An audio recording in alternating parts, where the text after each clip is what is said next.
Yo, Hey, what's going how you on? doing, bro? How are ya? Good, bro. Yourself? Good, good, good. How long did I'm sorry, man. I had to do a quick run to the shops and I'm back now.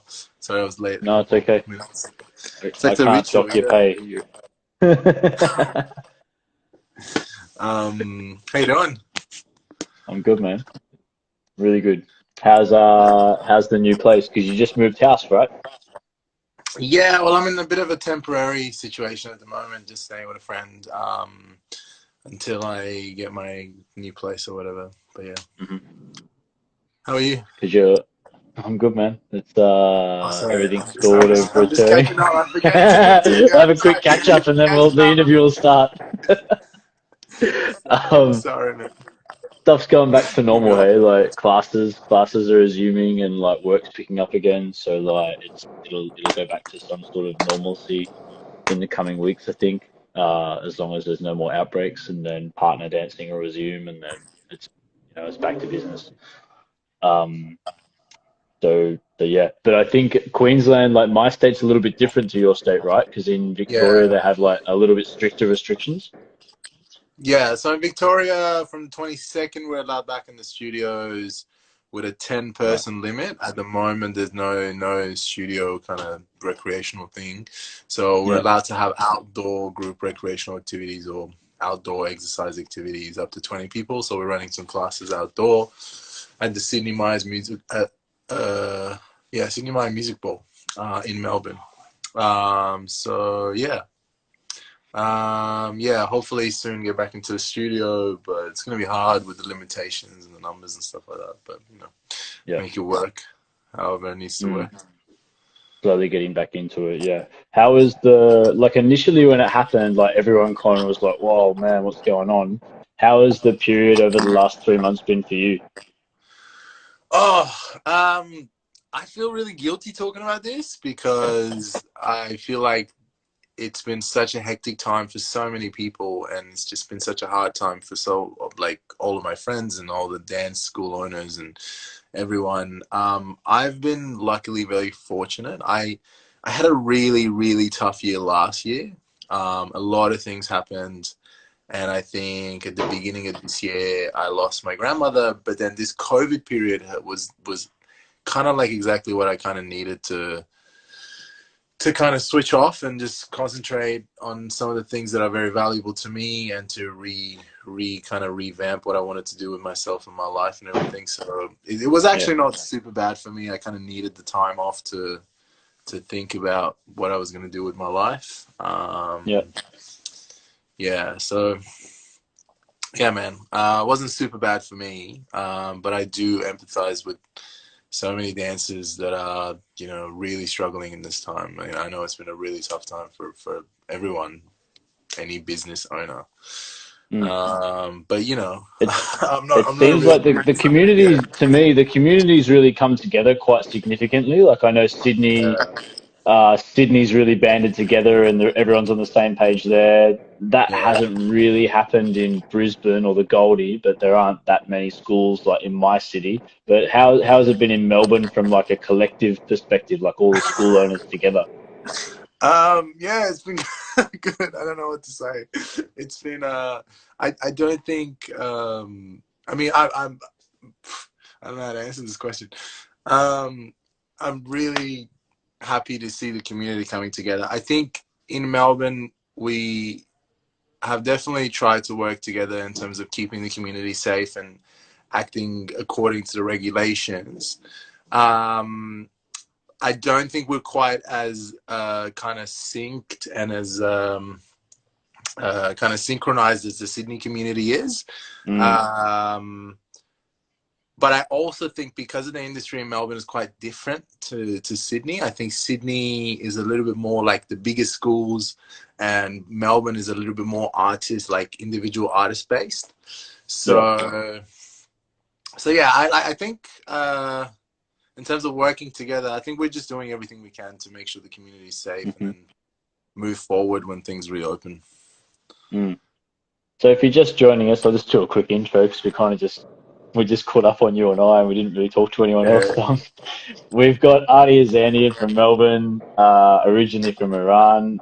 Massive thank you to Adi for his time, because everyone's doing their own things and getting back on track. So we're very grateful to have his time and his perspective on what's going on in the world and everything sort of dance related that we'll talk about in the next hour. So massive thank you to Adi. If anyone has a question that's obviously appropriate given the circumstances, you're welcome to put your comment in the questions. Yeah, Your I really question in want to the make comment it. section. I really want to make it an interactive one. Mm. It's always good to have people involved and stuff like that. Yeah. Yeah, absolutely. So if you have a question for Artie, chuck it in the comments and we'll go through them as the interview goes on.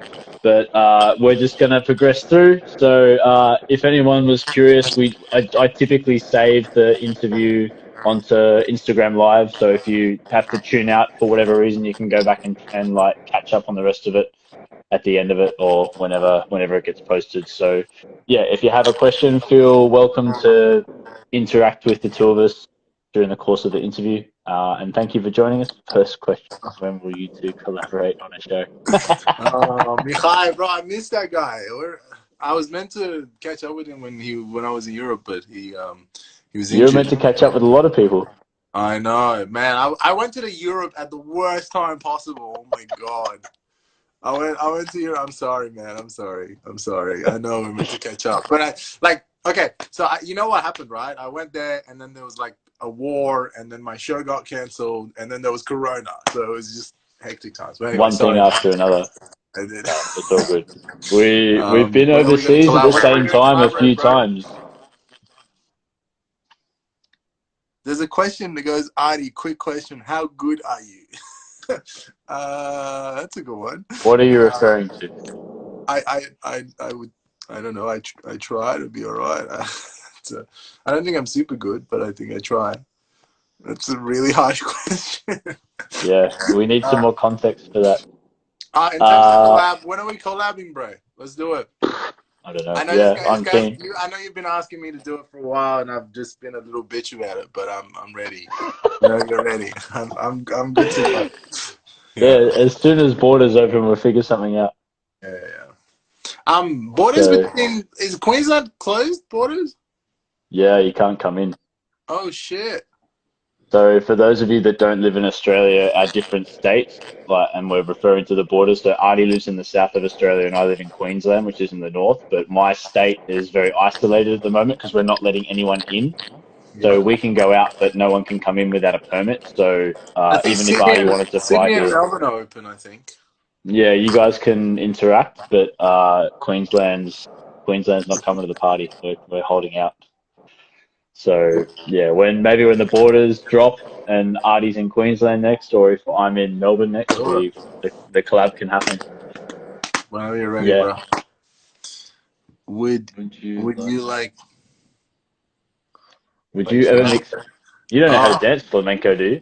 no, I don't know how to dance flamenco, but I've been experimenting with a lot of zouk actually lately, and I've been learning how to dance zouk. And I'm sorry to all the salsa people in the world who are like, we lost another one.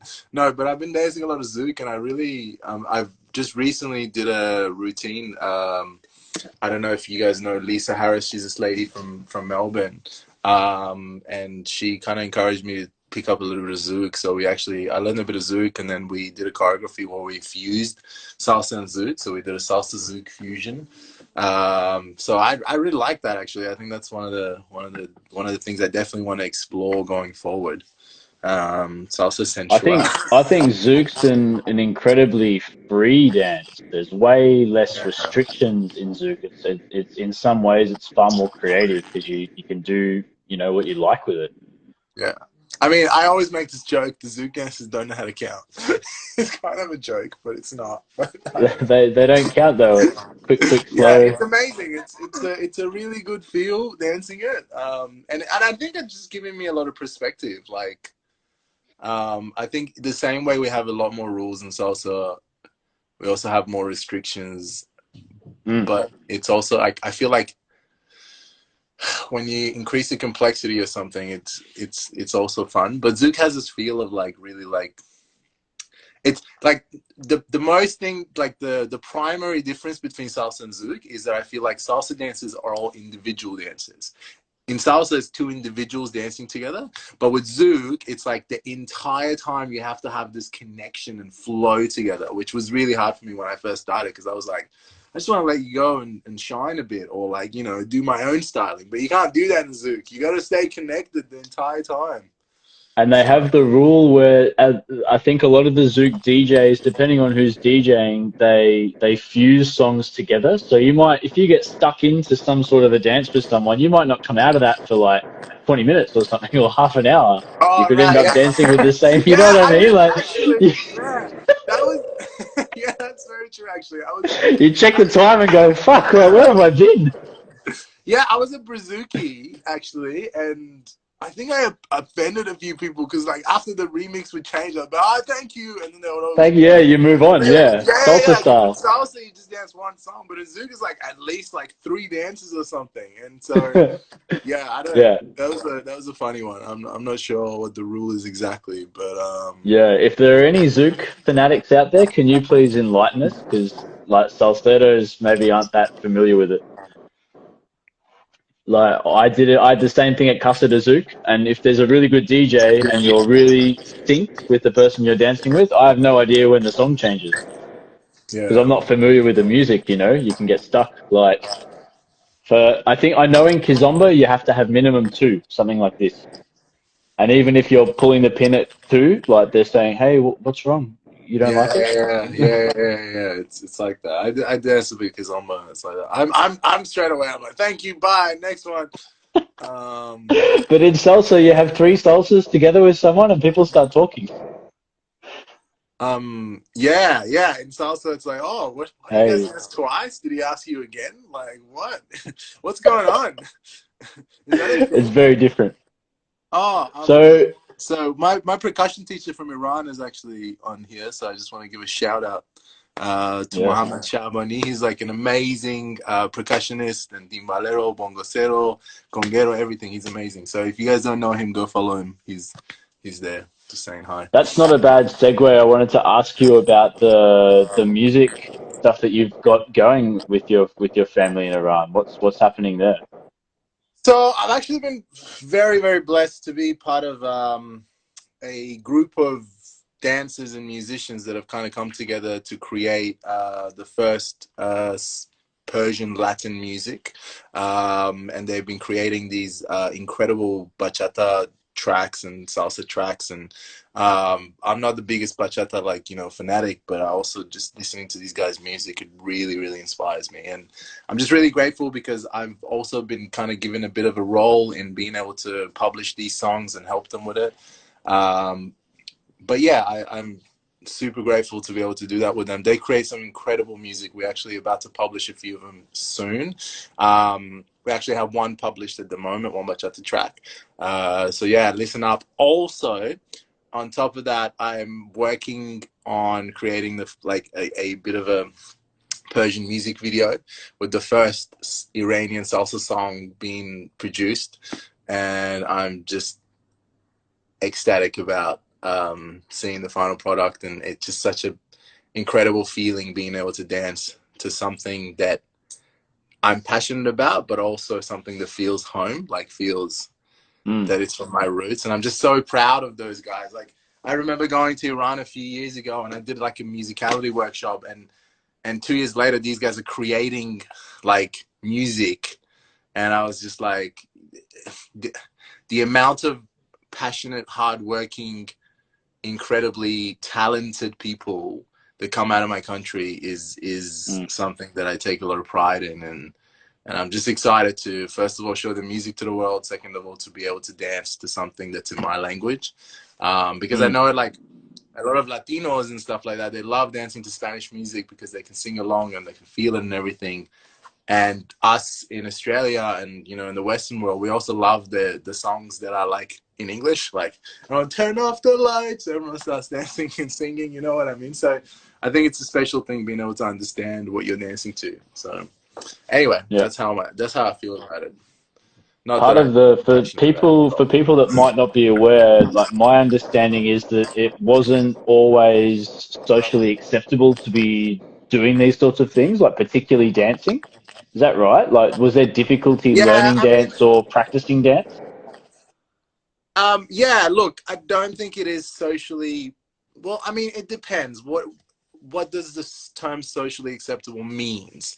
I think to a certain degree, that's a bit of a spectrum in every country. Even in Australia, when I moved to Australia and I would be dancing, I was living in Adelaide, and I would get shit for it in high school, and people can be quite oh, what are you dancing for, mate? What do you play footy? You know what I mean? So there's a bit of a spectrum in every Mm, country on how socially acceptable dancing is, and I think in my country is quite high as well. But like everything else, the people in my country just crave art. People crave mm, dance, they crave feels, they crave creativity. So mhm. it's becoming more and more accepted. I'm hoping that it will be a upwards trajectory. And Iran, in terms of like visual arts and sort of creative arts, in terms of all of that sort of, not performing arts as much, but in terms of Yeah. the more original kind of like forms of art, they're incredible. They're like,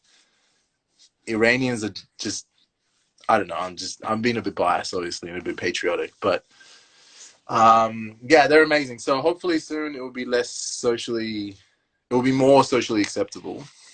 Mm, But also, like I was speaking to, when I was in Greece and I was training with Panagiotis, and he was telling me when they started, there was like 5 people dancing salsa in Greece, and yeah. it was really unacceptable. And with time and with exposure and with more people sharing their passion, hopefully those norms Mm. will change. One of the difficulties I've observed is when you get really deep into salsa, your friend circles seem to be all salseros or salseras. So you don't get an outside perspective unless you have family outside of it Yeah. or friends outside of it. And then you totally fall into a bias because like, and it's only when you start to introduce other people that aren't part of it to it, and then you get those stereotypes that are associated with it again. But unless you have your foot in both worlds, you missed out on it, I think. Yeah, 100%, 100%. It's weird because I feel like the majority of my life I've spent in the dance industry, in the Latin dance industry, and I hardly know what happens outside of the dance industry. I've hardly been, exposed to anything outside of the dance industry. So, Mm. yeah. I think that's the case with a lot of, I know a lot of hardcore salseros. Like when Chubba was telling me about Oliver, he said Oliver doesn't know who Justin Bieber is. He doesn't know who like these. He doesn't know these people, because all he listens to is Yeah, salsa. yeah, it's true. It's very It's true. like who's Taylor Swift? And Oliver's like, I don't know. Like, but he'll I'm tell not you sure. like every Latin artist that exists and knows all their music.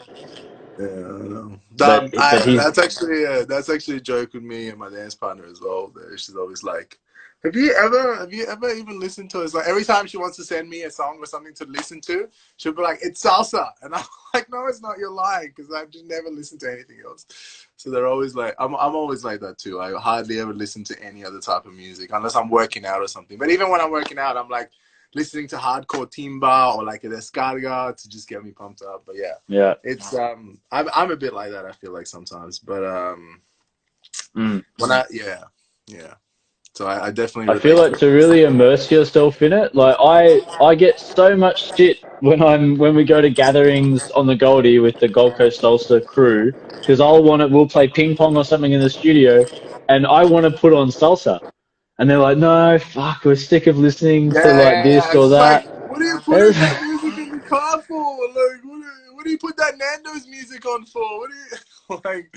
Yeah, I know. Because look, But I like, think one the thing about salsa is that it's such a complex music, and I think when you don't dance to it, when you don't listen to it, when you don't have points of comparison between different artists, it's hard for people to relate to it because it just sounds like teeny music, right?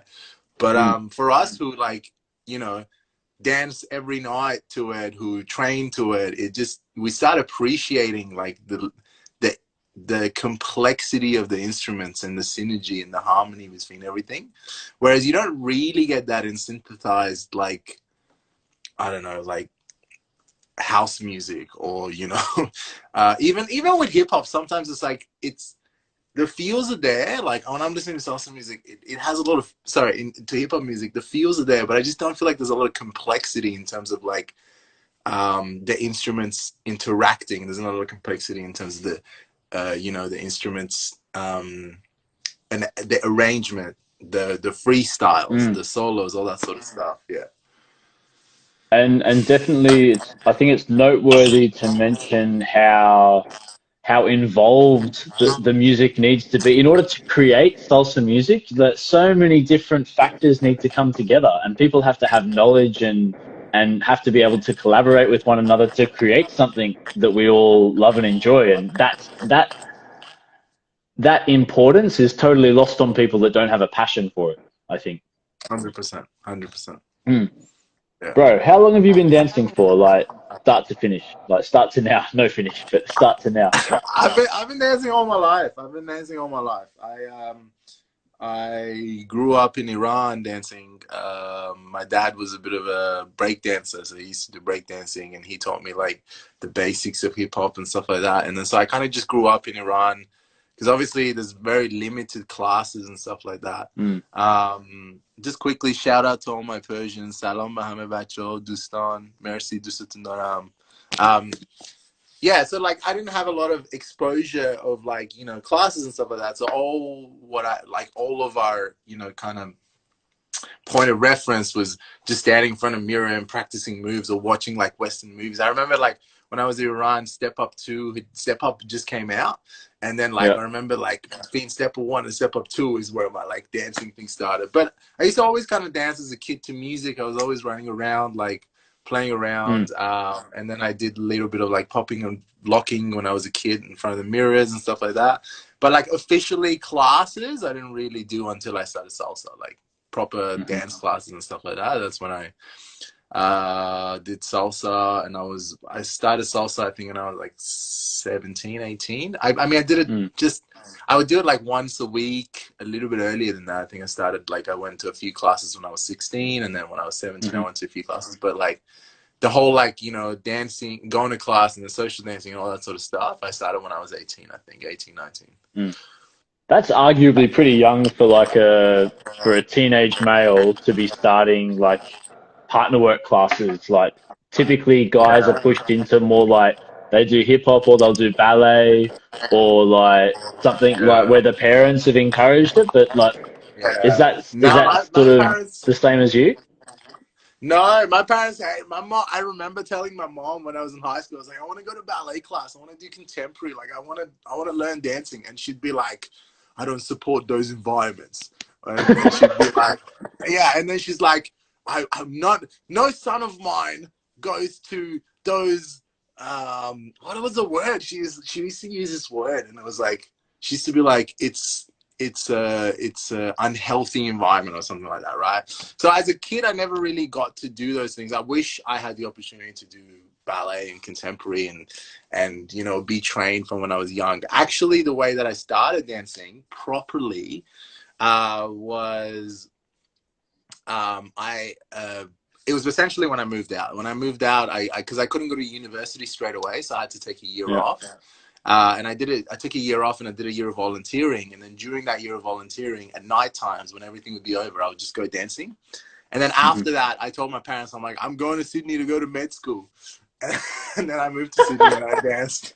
So yeah, that's how the dancing thing went about. But yeah, I always loved it. I always wanted to do it, but I couldn't. And salsa was the only thing that was offered like after hours.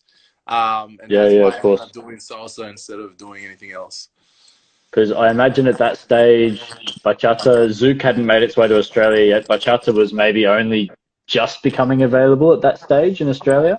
I think when I started, Zouk had just started. Bachata was there already. They were like, I don't know. You probably don't even know them. I don't know if you know Johan and Curry.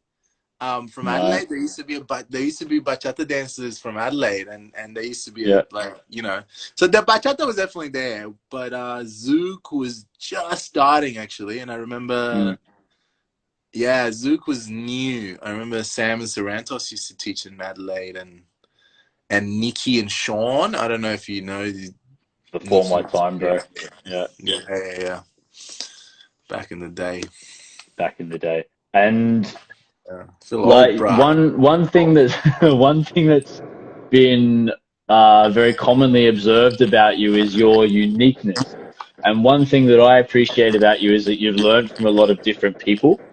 So how have you developed your own style in a sense? Because you've had so many different people that you've learned from. How have you separated from their styles to create what you're doing in a unique way?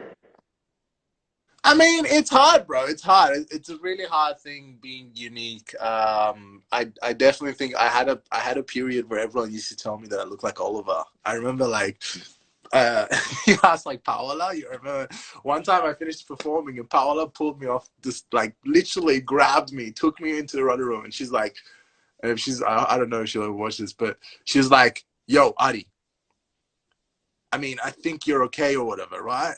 But why do you copy Oliver?" And I was like, "What do you mean? Like, I just like he's my teacher," and he's like, "You need to have your own style. You need to be unique. You need to do your own thing." So I used to get criticized. My point of that story was I used to get criticized for looking like Oliver a lot, and I think that was my like I guess he was just my inspiration. He was my first teacher. I found what he did great. I used to watch hours and hours of his content, and I think when you do that automatically you start not like unconsciously start copying feels and Mm, movements and stuff like that. So it's not that I've always got kind of been unique. I've also struggled a lot trying to differentiate my style, but I think the ability to go to Europe, the ability mm, to the internet and YouTube and everything like that, and as you said, the ability to learn from a lot of different instructors kind of helped me a little bit also appreciate different things in other people's dancing that I liked. So for mm. example, I remember, I think they live in Europe now, but I remember back in the day, Jan and Becky were massive inspirations of mine. I really liked them, and they were the first people that I kind of followed into like the mambo style, because Mm. Oliver does mambo, but he's got his own like kind of like unique Latin jazz musicality kind of thing going on that's very unique and very Oliver, right? Mm. But like that like whole like Eddie Torres like real mambo style and Yep. Adolfo style was the first time I saw it was from Becky and Jan, Mm. and I think I really liked it. So then I started incorporating the turn patterns into my routine. I did a routine with Katrina where I did Mm. like, you know, all these turn patterns, and I tried to look a bit more mambo and also incorporate the musicality stuff that I learned from Oliver. So yeah, I think if you just follow the feels, I think if you Mm. follow the feels and what really you like, then Mm. that's gonna make you unique. Because no two people are gonna like the exact same things. You know what I mean? Like you're always gonna look different if you just follow what you really like. You know what I Mhm. mean? It's not a bad transition into. I have a question for you. What would be your top three tips to becoming a better dancer? Um, hmm. Top tips for becoming a better dancer. I recently read a book by Malcolm Gladwell, and it's called Outliers, and it talks about what contributes to growth or success or betterment and all that sort of stuff. And you know, he talks about how there's all these different elements of like, you know, luck, hard work, and you know, situational you know, benefits and all that sort of stuff. But Mm. I think what I think contributes to being a better dancer, first of all, practice. Second of all, love what you do. Like follow what you like, follow what inspires you. Mhm. Practice. What else makes you a better dancer? Practice. Follow what you love. And I think surrounding yourself with good influences probably is the third one. Mm. Surrounding yourself with people who are influential and as hardworking as you, and as you know, the influence of the environment is massive. Like, I recently did a video for LDA, and I think one of the things I was very fortunate about was being surrounded by a company that had like 20 professional dancers. And Mm. when you're in an environment like that, then it automatically contributes to your growth as well. You know what I mean? So yeah, Mm. hard work, follow what you love, and environment. Put yourself in an environment conducive to hard work, to what you're after. Um, There's a really good quote. It's if you're the smartest person in the room, you're in the wrong room.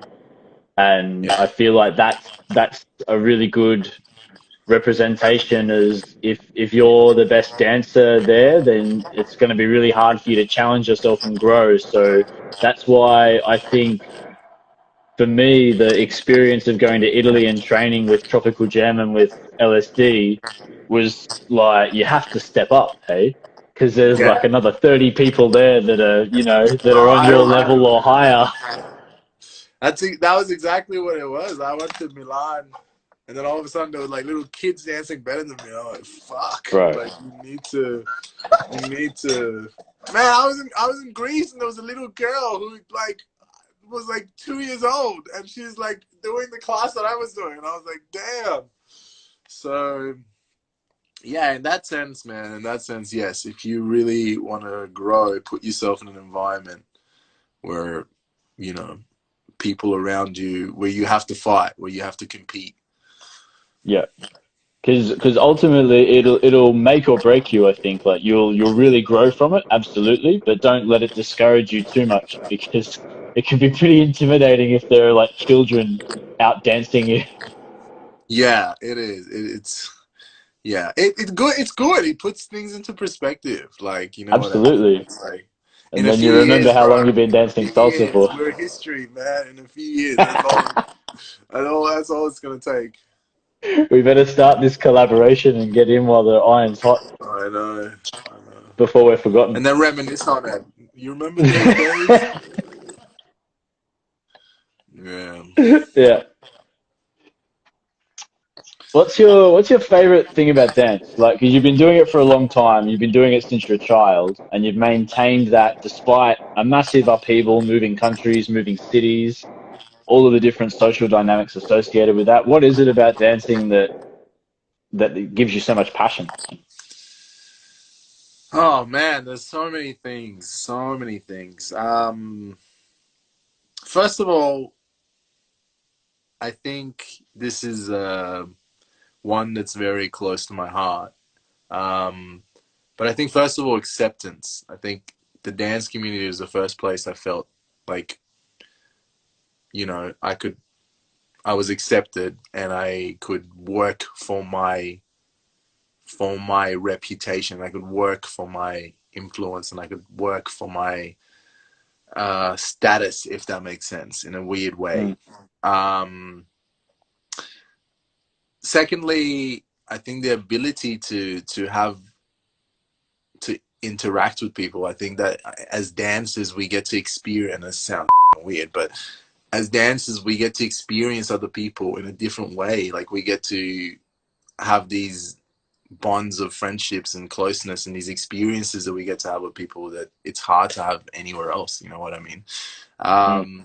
I've met the most incredible people, like from friends to dance partners to girlfriends, and you know what I mean. Like, you get to have these experiences with people that I don't know how people do that outside of the community. You know what I mean? When you have something. I'm not sure how people live without it.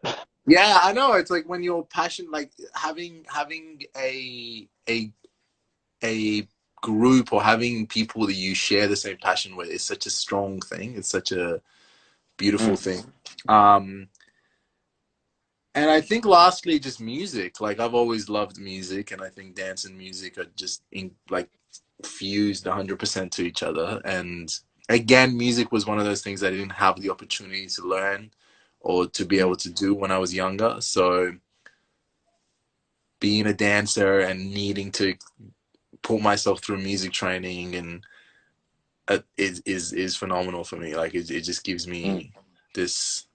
Again, it's like all these opportunities that I've never had and coming to me, and I just want to like embrace it and love it. You're definitely making up for lost time because for any of you that don't know, like over the last sort of 4 or 5 years, Artie travels a lot, like for moving countries or for touring. And every time this guy moves, he's putting posts up on Facebook. He's like, "Oh, hey, can someone mind my drum kit or my drums or my guitars while I'm going overseas?" Or like, you're like a one-man band now. You play everything. Oh no, I don't play everything. I'm actually I'm a one man really bad band. So I just know the basic. Speaking of that, I just like sticks and things here. Yeah, no, I'm very time poor, so that's one thing that bothers me. Like I wish I had more time to dedicate to music. I'm actually staying with some musicians at the moment and just seeing how much they practice every day. And I'm like, damn, man. Like, so yeah, I wish I had more time to do music, but no. But also, when I was moving, a lot of times people haven't returned my instruments. Some people still got my guitar and stuff like that. But yeah. Yeah, that's a little bit about the music. How is I'm having this urge to ask you how you're doing or how are you going? Or ask you, and I'm like, oh wait. we can call each other after the interview. Yeah. So just a heads up, if Artie's moving house again and you live in Melbourne, he's prepared to give away his instruments until he comes back to Australia. You just have to return them. Pretty much, man. I don't know when, if I'll be traveling anytime soon with all this sort of stuff. But yeah, no one traveling, bro. As soon as I can, I'll be out of here. Mm. I mean, that sounds horrible. That's not so bad. I didn't mean it like that. But I mean, as soon as I can, I'd like to go and do what we used to do: travel and dance and experience things and live life. I don't feel like the people of Melbourne will be outraged at your statement. It's okay. How is learning music given you has that given you another perspective to dancing? Has that enhanced your dancing in any way? Oh, 100%, 100%. I mean, Oliver always talks about it, man. Like learning music just gives you, like, you start hearing things that you never heard before. You start dancing in a way. You start envisioning what the musician looks like or how his playing something feels like, and that gives you a different perspective on how to dance. I don't think it's absolutely necessary. I think it's absolutely necessary to understand the basics of music composition, but I don't think it's absolutely necessary to be a musician and a dancer. Just to clarify, because a lot of people are like, oh no, if you want to be a good dancer, you have to be a musician. No, you don't have to be a musician. But yeah, like I think for me, those things are the most important. Like, you know me, I don't really do anything complicated, or I don't heavily invest in content. I heavily invest in concepts. You know what I mean? And that's just what I like and what I do.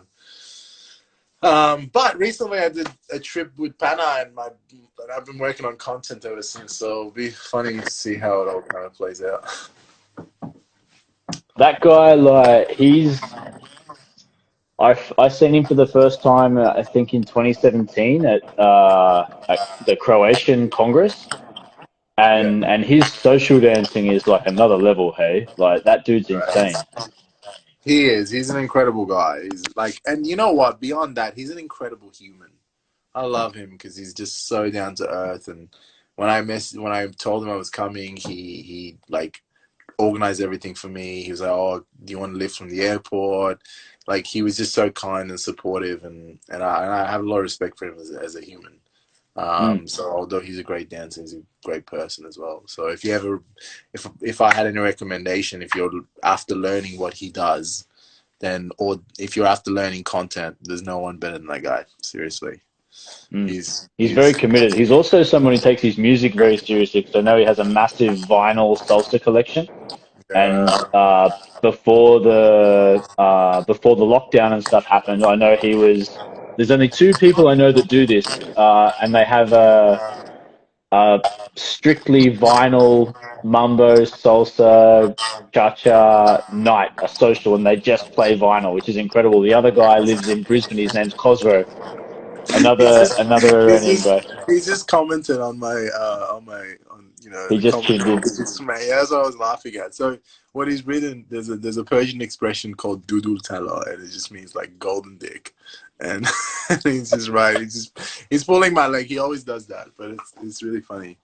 Yeah, he told me to say that to you when I see you. He's like, oh, when you see Artie, call him a golden dick. Like what? Why? Yeah, that's a compliment in our language or in our country, but it's not like that in. I don't know. I don't think it's a compliment. And it's like it's a patronizing way. No, it's not a patronizing. Actually, that's not a patronizing. It's just what like mothers say to the little boy. Like I don't know. It's just a way of I know, right? It's a way it's a boost of confidence. It's like saying you're cute, basically. All right. So I'm Maria. This is my son, Golden Dick. Nice to Yeah. meet you. No. It's not in third person. It's in a Okay.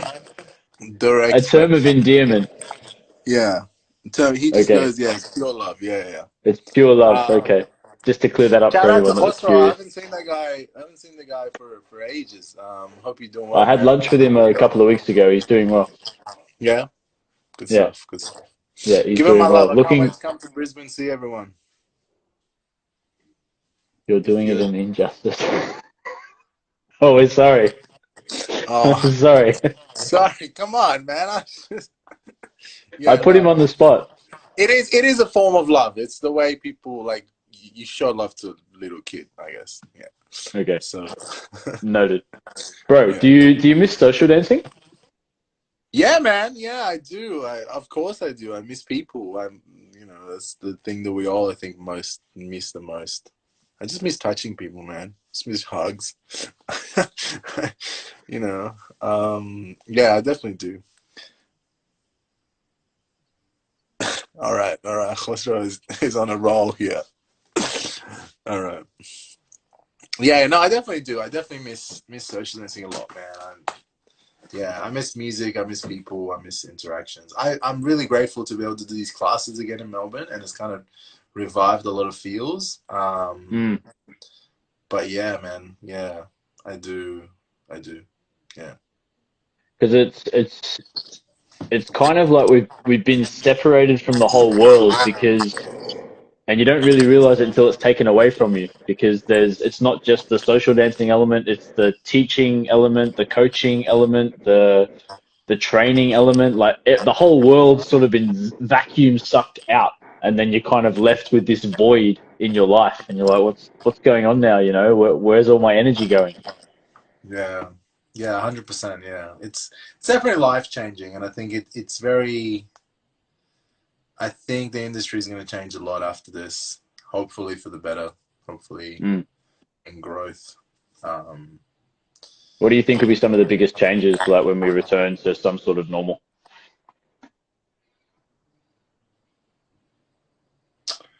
um, I mean, you already kind of see it in terms of dancing, in terms of like classes. Everything's so much more online. Everyone's being more aware of like the global aspect of dance rather than like the audience you can reach globally Mm. rather than what you can reach locally. But to be honest with you, I think once everything is over, I think people will prefer in-person interaction. I don't know. I assume that people go back straight away Mm. to being able to dance and to being able to do it in person. I don't know. I have no idea. I think in business sense it would change a bit. I think in the essence of dance, I'm not sure. The essence Mm. of dance probably will stay the same. Or you'll have these like freaks coming out of like isolation, like these little kids with like fucking crazy Roomba Afro movements, man. You never know. Yeah, Underground dancers. underground dances. Yeah. I think it will separate. I think what it will do actually, I think it will separate the distance between the top hemisphere and the bottom hemisphere of the Yeah, it's industry a in good terms point of like actually. level. Because like a lot of people are going to get disheartened and move down and stop the Yeah, growth, and the people at the top are going to put more time and effort and stuff like that. So I think it's just this is going to happen. There's going to be less in the middle, and we'd have to like yeah. foster the industry coming back up again. That's Mm. probably what's going to happen. I've interviewed. I think you're the 12th person I've interviewed, and you're the only one to have come up with that prediction out of everyone. I think that's a really, I'm an yeah, that's a emotional. really interesting observation. I think definitely in our country because we have such a strong competition-based scene here Yeah, yeah, yeah, compared to Europe. Have yeah. you noticed differences like that when you've traveled abroad, like compared to Australia, how we like measure from a social dancing or artistic perspective compared to a competition perspective, like around the rest of the world? Yeah. I definitely do recognize the differences a lot. Yes. I think look, comps are everywhere because there's comps everywhere.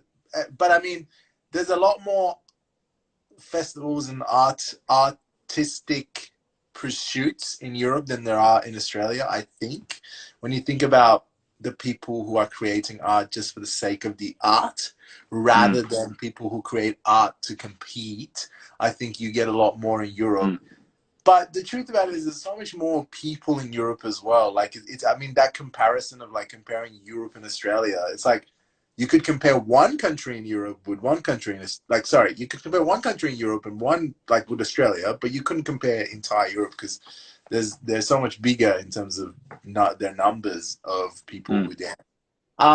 The other thing that I think is really interesting is that I think we have such better teachers in Australia than we do in Europe. Just from a personal perspective, I think you have better artists in Europe, but I think we have better teachers in Australia. And the reason I say that is because I think there's so much more talent in Europe that the industry itself filters people into the right segment. Like when you go to the classes of the artists all around the world, right? Most of the times what they teach is the craziest content, right? So you go to Adolfo's class, he's teaching content. He'll teach technique as well with his patterns and his movements and stuff like that as well. But the majority of the class is based on content. Same with Fernando. Like 90% of the class will be content, and then like 10% would be the concepts, right? Or mm, techniques and stuff like that, right? Um, and so you get all these instructors. I've done Marco's classes, I've done Johnny's classes, I've done like all the big names, right?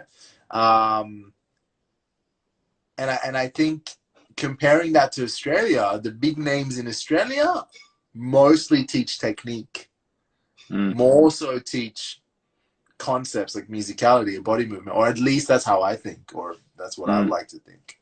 Um, I mean, I did some privates with some incredible dancers in Europe, and they're like, and I'm like, oh, I want to learn musicality, and then they're like, what?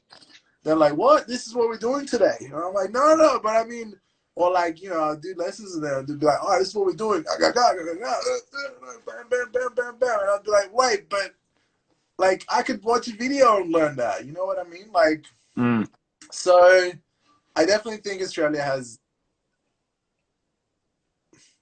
or maybe I should say better. Maybe I should say better. Maybe let's just say different type of instructors, man. I've been getting so much trouble for talking, so I gotta watch out. But actually, one of the guys that I trained when I was over there, Eric and Monica, these artists from Spain, they live in Victoria. And I did some lessons with Eric, and he's an incredible dancer, and he was very like technique and and structured based, which is what I like. You know what I mean? Mm. Like, got some questions there. Um, oh, it's about you. It's my interview, people. Nah, just joking. I'm joking.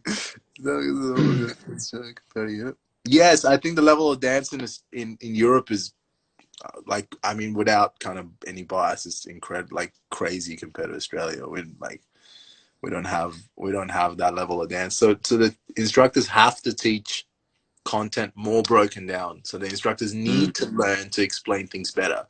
When you don't have as many talented dancers just being able to copy or being able to just do it straight away, mm, then your ability to teach really gets challenged, and I think that's why Australia is, in my opinion, more elaborate teachers. What is Mihai saying? There are many teachers in Europe, not the biggest names, who teach amazing technical musicality. Maybe go for the not so big ones next time. All right, Mihai, I'll take that on board, bro. I actually did take. I did. As I said, I did classes with Pana, and he's great. I think he teaches. When I say technique, I should probably just clarify. It's not technique, but it's teaching in a structured manner.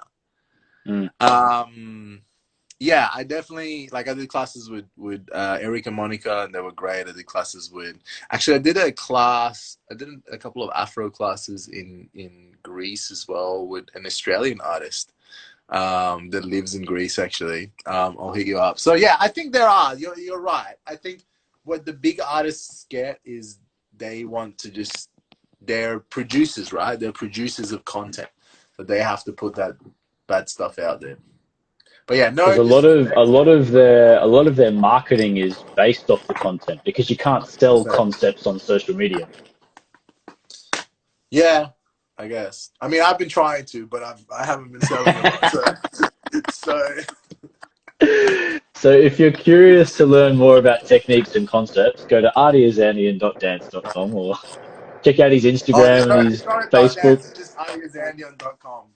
Oh, sorry, artyazandian.com. So check out Arty's website and his Instagram and his Facebook, and check out some of the concepts that he's got going. To the 14 people watching, yes, go. No, but people tune in and out. People tune in and out. Yeah. I want Oliver to come up so we can give him a bit of. I'll tell the proper story now. He has an interview with Frankie Martinez tomorrow, I think. Oh yeah, I'll go tune in. Two greats, one interview. I like that. Yeah, he did say that. I'd be curious to see who's asking the questions. I'd be yeah. I'm excited to watch. A lot. Someone says most talk a lot. Fair enough. Talk a lot. There we go. There's some perspective.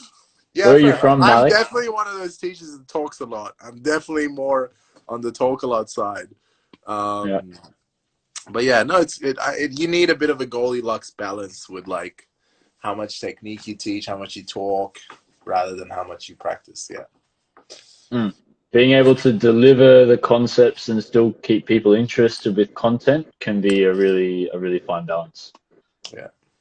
I struggle a lot to stop I have to rein in the amount of history that I talk about. To say, oh, this comes from here or this comes from there. We should be acknowledging this.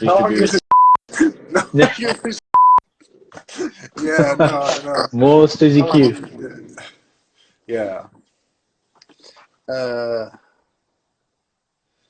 Atia, do you know how the scene in Iran is doing? I am in touch with a lot of the Iranian salsa scene in Iran. I'm not sure how the industry is doing as a whole, but I'm definitely in touch. I think some of them are slowly getting back. Some of them tried to do online, but in general, it's very difficult for the Iranian community to dance. Wait, you lost me. I'm back. Yeah, so as I always say in every single one of my interviews, I have the utmost amount of respect for the Iranian dance community. I think that we get to do everything that we love, and we sometimes take it for granted. And it's the most inspiring thing for me, being able to get, a perspective when I go back home and I see how hard they have to work for what they love, how much sacrifice they need to do to be able to do what they love. It really inspires me, and I think it's probably one of the biggest drivers for me. So shout out to my Iranian dance community. I love you guys so much. And yeah, I can't wait to be back sometime when the flights are open. Does Iran have a salsa festival? No, I don't think they do. But maybe, not yet. Not yet. Maybe in the future, yeah. That's a whole interview in itself. It's true. Actually, I don't really like talking too much political stuff on my interviews. A few times, I think I've been kind of cornered into some like political debates and stuff like that. I don't really like to do it. But all I'm gonna say is I have respect and love for those guys, and I admire how much work they need to do what they love. That's not a bad question, and this will probably resonate a lot more with how you do things, because the question that was just put forward, but I want to provide some context. As a dancer that comes along, you learn from someone, then you might learn from someone else, and I think slowly over time you start to piece together your own structure to how you would do things, because you might really like something that one teacher gives you, but you might not gel 100% with another aspect. So you can really put all of the pieces together to create your own puzzle, and then once you feel complete enough to be able to pass something on, then you begin teaching in that way. The question was, if you took a group of people that have never danced before, where would the starting point be for you? If these people speak Persian, hit up my Persian channel for salsa. If they've never danced before, what would the starting point be? The starting point would be just learning some basic steps and having a bit of fun together. That's the starting point would be. It's the like I work, you know, I work with Jay here in Melbourne, which is a different person to you because your name is Jai, and I always used to say that wrong. I was getting in trouble. But anyway, Yeah, Oliver. When I had my interview with Oliver, he didn't say my name once. He's like, "Oh yeah, sweet bro, yeah, cool man." Avoided it all for 2 hours. He avoided my name. No, I work here with Jay, and one of the things I love about him is in his classes, he always says at the end of the class, he'll like bring everyone back in and he'll be like, guys, I'm about to teach you what's the most important thing about salsa. And he always goes, the most important thing about salsa is having fun. At the beginning, when there was no professional dancers and there's no festivals, no event, no choreographies, no routine, no stage, none of that sort of stuff. It was just two people putting a song on, having a dance. So I think the most important place to start with is just a community that just wants to dance and have fun and, you know, just get together. The human element is the first thing I'd kind of work on. On a separate note, Mihai just went on my website and purchased 2 of my courses. Thanks, brah. This has worked for me. Do I get a commission for that, Artie? Yeah, I was going to say, God, it's the best sales he's had all month. Yeah, I know. It's pretty much. Oh, that's pretty funny. We've got 55 seconds remaining, bro. Are you happy to continue after this live cut? For a little bit. I was meant to do a class, but I can probably just push it back a bit. Yeah, I'm happy to continue for a little bit, yeah. Okay, so everyone show your appreciation for Artio extending the period of time, because it was initially going to be an hour, but we're going to go for a little bit longer. If you have any questions, please put them in the comment section. Only if you have some cheesy or some like, you know, messed up questions, and you make it interesting, because I think everyone's sick of me already. So no, I really need 2 more people to go and purchase some more courses on Artio's website so that he stays a bit longer. Oh my God! Michelle, okay. Hold on, no, I'm getting some people joining. Wait. We've got 10 seconds, so put your questions in the next live. Michelle, jump on. It's going to cut out. Answer the question on the other live. Yo. Hey, bro. I was tempted to just leave you hanging. I was just sharing with everyone because I learned a lot after my first interview. I did my first interview maybe 2 months ago with Super Mario, and I didn't know that Instagram timed out live sessions, so it just cut out for no reason, and I went, oh, what's going on? So I started a new live video, but Super Mario is not that good with technology, so he started his own live video as well. So we had 2 lives going, and we're both waiting for the other person. Until someone jumped over to my live and was like, oh, hey, bro, he's got his own live going on. We're waiting for you over there. I was like, oh, and I had to go like join his one. It's pretty funny. I've since learned. Yeah. Anyone? There are a few questions before we timed out. So if you wanna, if you rejoined us, guys, put your questions back in the comments section. I think Michelle asked, "What do you think would inspire more dancers in Australia?" or something like that. I didn't catch it, but good question. what I think would inspire more people is uh, more community, in a weird way. And I think what inspires people is like the reasons people come to the dance communities. Obviously, for me, the most important thing is the community aspect, right? And I think more community rather than more competition. And I hope I don't get in trouble. And I think competitions in itself creates a community of people who come together over something that they're passionate about, which is competing. That's not the issue, but I think we need more factories. We need more people producing dancers. We need to make the community. We need to have a higher inflow. Like I know for example, Jay here in Melbourne, he concentrates on the inflow, and he concentrates on having a big beginner base, and his aim. And I think it's similar to what you guys do on Gold Coast as well, right? I think similar model. Yeah, so I think the most important thing is high inflow, community based. More people coming into the industry, because the more people, and I think I get a little bit pissed off with people who criticize non-dancers doing salsa classes. And I've had some heated arguments with people who are close to me and people who, are my friends or my peers and stuff like that. And I think one thing that's super important is if it's not for those factories bringing people in, me and you don't have a career. It's as simple as that. Like if it's not because of those people bringing the community in, we need to be grateful for that. And I think we need to contribute to that rather than just working with our own market, which is at the top. So that's what I think. Let's see if Michelle wrote anything. Oh, Risha. Yeah, definitely. Cool. Wait.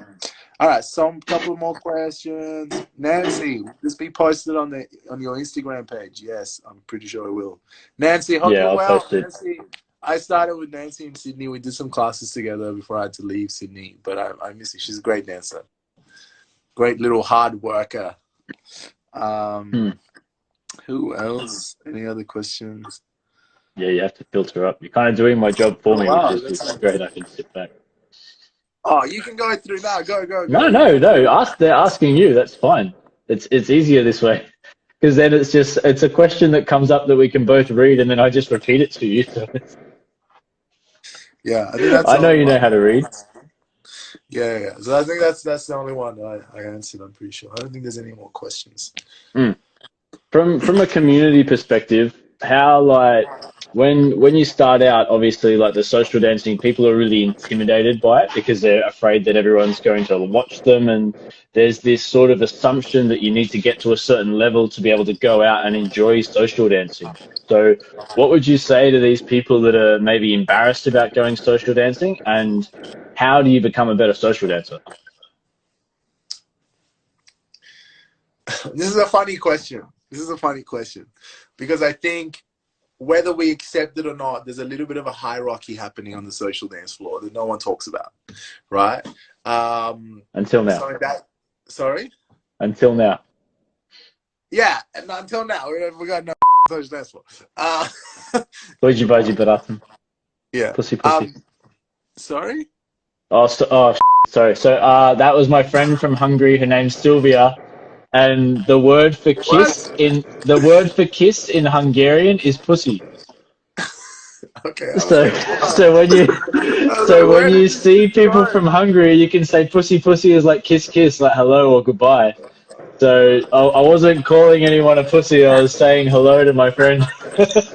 I'm like, did this guy just swear on this one? Oh god. Okay.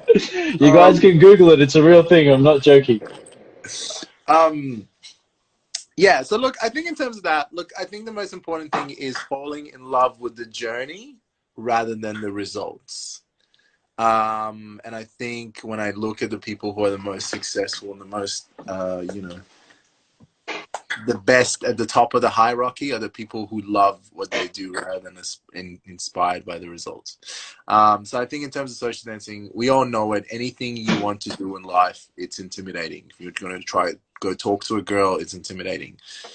When you're trying to go for any experience that's outside of your comfort zone or outside of your control, or you know, it's new, it's intimidating. So in that sense, you just have to have, again, a good network of people around you. You need to have supportive instructors. You need to have people who push you and inspire you to go forward and challenge those you know, demons or those scares or those, you know, inhibitions that you have. So in that sense, yeah, I think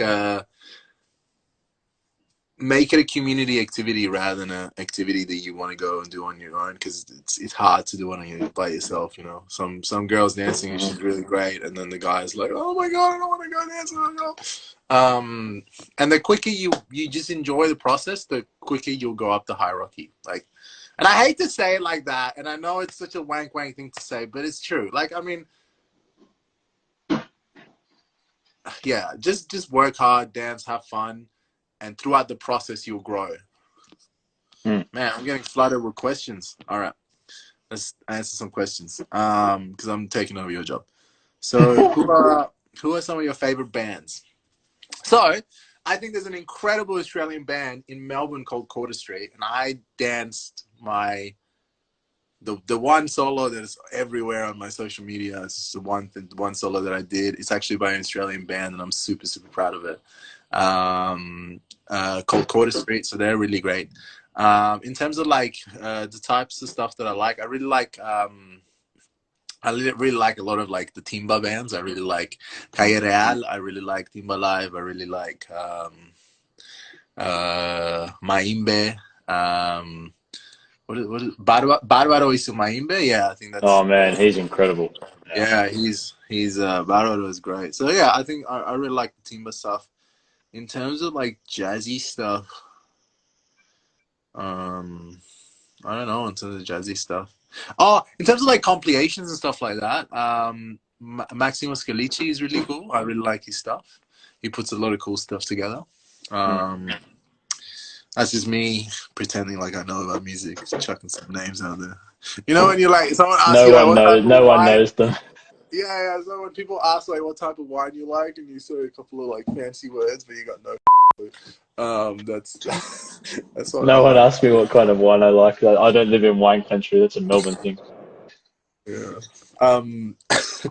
Yeah, I get shit for it all the time because I got no clue about wine or coffee or, you know. There's a question there from Malik. How do you enjoy a dance with a beginner dancer? Do you spend half the song doing shines? Lol. Definitely not the way to make a dancer feel comfortable. That's definitely not the way, bro.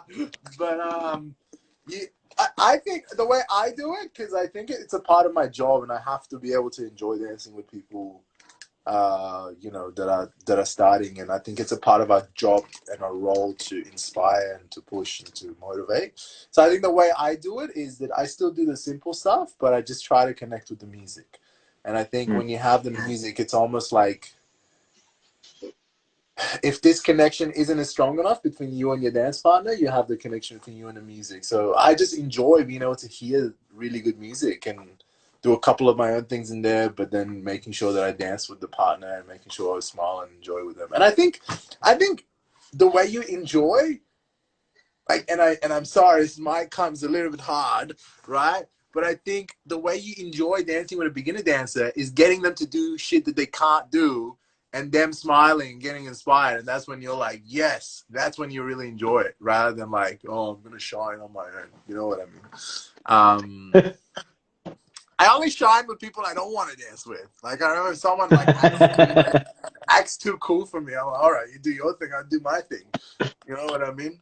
All For right, everyone that dances with Ardia socially, please don't take it personally if he dances shines with you. He might just feel like dancing shines. Actually, I don't dance shines a lot. Actually, when I'm dancing socially, I hardly dance shines. I might drop away and do a couple of swing steps. That's about it, right? But I hardly do shines away from my partner because I'm like, I can front of a mirror. I like, if I get to, sounds weird. If I get to touch people, I want to touch people. So let's keep going through the questions. Oh, you cut out for a second. You can hear me? Yeah, it's true. The Yeah. Real Beautiful Chocolate Man. Oh, Man, what an Instagram name. I think you You can hear me? Yeah. I think the connection is just low. What is your goal? What are your goals, and where are you going for from here, Atia? Big question. I think everyone's a big goalless at the moment. I am working on some new projects. As I said, I'm working on a music video for some Persian music, which I'm really inspired and excited about. I've started, taking on some new dance projects with some new dancers that I'm really excited about. I don't know how much I'm allowed to say, to be honest with you, because I'm meant to be keeping it quite private at the moment. But I've got some dance goals that I'm excited about, and I'm also working on my own business stuff as well. So yeah, I think my goal is to just invest more in myself. I think last year I did concentrate a bit too much on business, and I lost track of me. And then when I got to go to Europe, I was inspired again, which was great.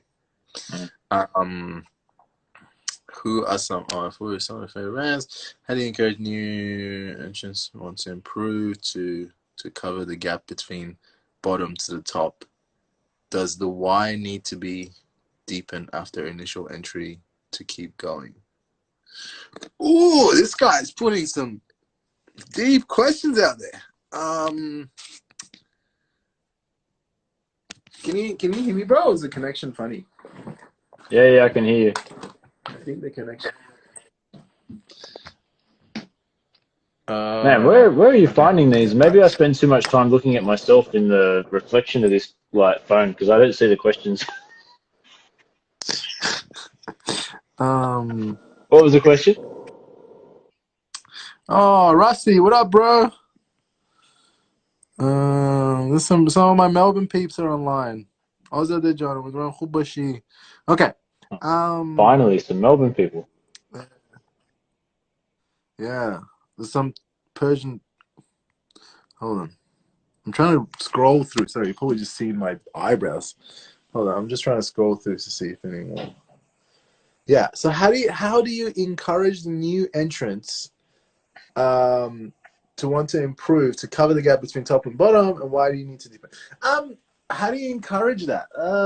I think inspiration is a big factor. I think the more you work on your craft, the more you inspire people, and I think patience and love and support and care is absolutely necessary. In terms of the why needing to be deepened, I think it's good to always reflect on why you're doing what you're doing.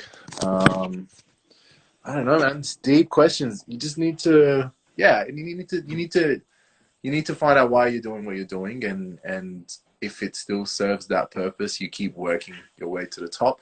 When I said the whole bottom and top thing, it was not to say that it's a good thing that we have a bottom and top. It just means that there is room for improvement for those who want to work hard. There's room to get better. And due to the current situations in the world, it's difficult for the people that are at a more beginner stage to upskill because they don't have access to the classes that they normally would on a regular basis. Actually, I think that's completely the other way around. Just because I think you feel like there's more. access. Yeah, I think there's less there's less direct influence, but there's so much more classes online. Like I see people in Melbourne now doing classes with all the big artists from Europe now because of the online situation, right? So first of all, you have access to a lot more going on online, and second of all, you can still work on your shines. You can still work on your dancing. I know we don't have the touchy element and the in person, but it's still not impossible to grow. And I think if you're really like, and this is what I said about, I think this COVID situation will deepen the gap between the people who are like, who live, breathe it, and the people who just do it for maybe not as much of a pure love reason, if Hmm. that makes sense. I thought Um, you were referring to more beginner dancers and more advanced dancers. well, yeah, I mean, if a beginner dancer is as like I know some dancers who are new and are fresh, right? But because they're obsessed with dancing and because it's such a big part of their life, because they're inspired and they're passionate about dance, they're using Mm. this period to upskill. And once things go back, they're no longer going to be part of the beginner crew. They're already going to be at a higher level. So what I was meant was the difference between the ones passionate to work through the difficulties and the ones that dance more as convenience will be more apparent going forward. Mm. All right, let's keep going. There's a bit of a difficulty sometimes with people going full blown into dance, and it happens with a lot of industries, I imagine, depending on whatever it might be. But how would you recommend people maintain balance in their lives? Because it's not uncommon for people when they start to get into they're doing like full-time classes, they're social dancing on weeknights and weekends, and then they end up doing routines and teams and pro-ams, and then they get burnt out and they can't handle dancing anymore. So how would you recommend people maintain and find balance in their lives so that they don't get burnt out with dance? Don't make dance achievements a marker for your individual success, if that makes sense. I think what the very apparent thing about dance is that it's so intertwined with our need for affirmation, for our need for acceptance, and for our need for other people liking us. You know what I mean? And I Mm, think sometimes what tends to happen is that people get stuck in this cycle of like overachieving so they can be more regarded or accepted. And I think I've gone through that as well. Um, and so I genuinely think take dance as a hobby and as what it is to you rather than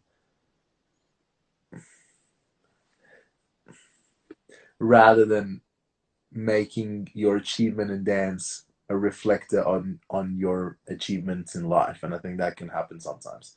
I mean, some people do it and then they make the transition over and they become dancers like myself, mm, like you, like a lot of the Sydney dancers that I know. But mm, um yeah, I mean, I think a really good example of that actually is you guys probably know them, the artists from Melbourne, Stanley Aroda. mhm, They're great at, in my opinion, or for what it looks from the outside, I think they're great at having their personal life and incorporating dance as something that they both love and enjoy, mm, investing time into growth and achievement, but also not burning themselves and recognizing that they're not full-time dancers and they have careers outside of it. So that mm, whole thing is a hard balance to keep in mm. place. But as far Yeah, as they're lovely people, by the way, as well. They're really nice people. yeah, Got a lot of time for yeah, them. They're really they're lovely great guys. dancers. So how do you do it in your life? Because you're like dance is your full-time job and it has been for a while now. So, and I know that like when we were traveling in Europe and when we were traveling in China together, the planes, the trains, the hotels, the rehearsals, the workshops, the classes, the social dancing, skipping meals, like compromising your sleep and yourself in order to Yeah, fulfill this role. yeah. Like how do you find balance in that? You don't. It's not a balanced lifestyle. It's. I don't know. Like, hold up. Oh my god! I stepped on this and oh, this is, my whole bag smells like paint now. Um,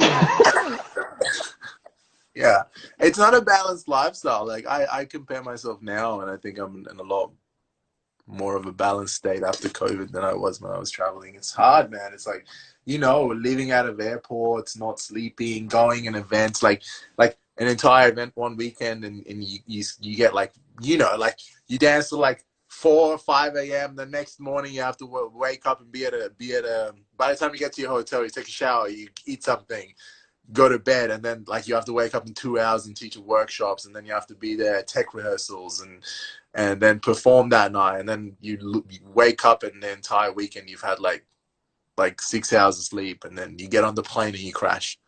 I mean, that's And what you go back to Italy and start doing 5-6 hours a day of dancing, and then you start the next Congress the next weekend. It's a cycle, I think, that feeds people who are adrenaline and like spike addicted. You know what I mean? And I'm one of those people. I get addicted to these spikes of emotion, these crazy weekends where it goes crazy, and then you fly home, like die on the plane, and then you go back to normal and then do it again. So I don't know. I'm in the process of working out what I kind of do.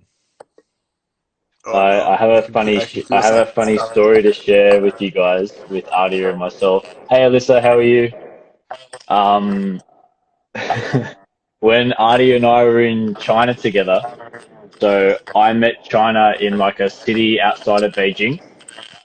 Adia had already been there for a day or two, and when I arrived, we had our days were free, but then there were like classes and workshops and private lessons on in the evening. So Adia and I'd hang out during the day, and then we go to the classes at night time. So we're in the same hotel, and Artie's like, "Oh, hey, there's a gym like up the road. We're going to go to this gym and train, and then we'll get some food." Oh yeah, cool. So Artie's already been there for 2 days, and I was like, "How much is the gym for a casual session?" And Artie goes, "Oh man, it's so expensive here. It's like $25 per session." And Artie threw down $100 before gym sessions for 4 days. And then I arrived, and I don't speak any Mandarin, neither does Artie. And Artie's like, no, you have to pay these people. And I walk up and I say, "Oh, hey, my first time here. Can I just go in?" And she goes, "Oh, okay, go." And the look on Artie's face. Oh my god! And the look on Artie's face. Artie's like, "Yeah, here, he'll pay." And Artie just goes, I was like, "You." And we went back. We went back for 3 days, and I didn't pay once. what a load of what a load of man. Nah, it's fine. I was happy for you. I was just very angry for myself. Oh man, it was so funny. I was happy for your privilege. So good. And then when we trained in there, man, China's a funny place to train, hey? Because remember that guy? There's a guy benching, and he's benching like 150 kilos or something like that. And he's got a long neck beer at the side of the bench, and he just smashes out like 150 kilo like bench press, and then just drinks. Yeah, I remember that, man. Crazy. This dude weighed like 200 kilos. Yeah. Man, some people jumping on the lives. Good to. Let's go back to the questions. Yeah.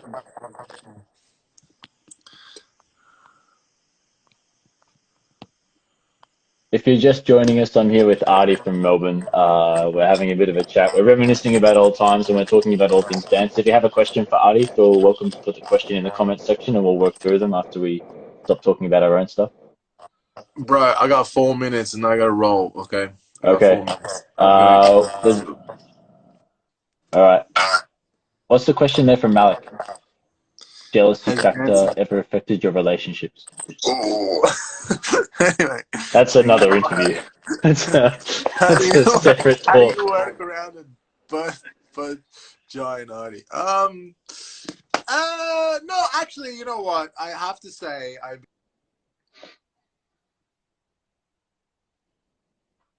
your favorite salsa song?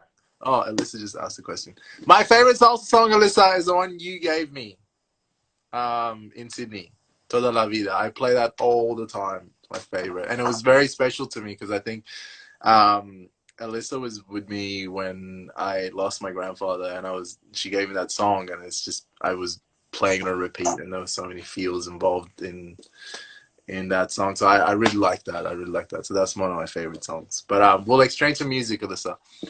Going back to the jealousy question. I wasn't avoiding it. I wasn't avoiding it.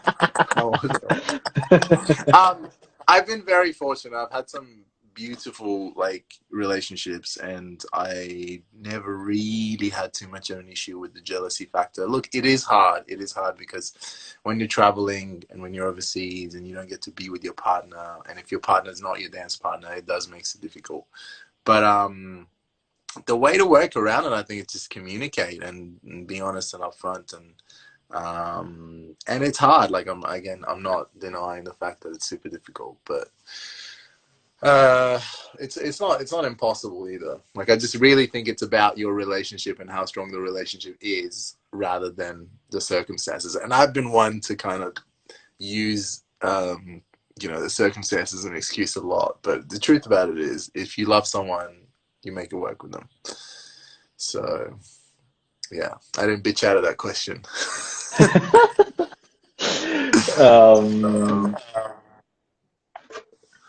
Yeah, 2 minutes, bruh. 2 minutes.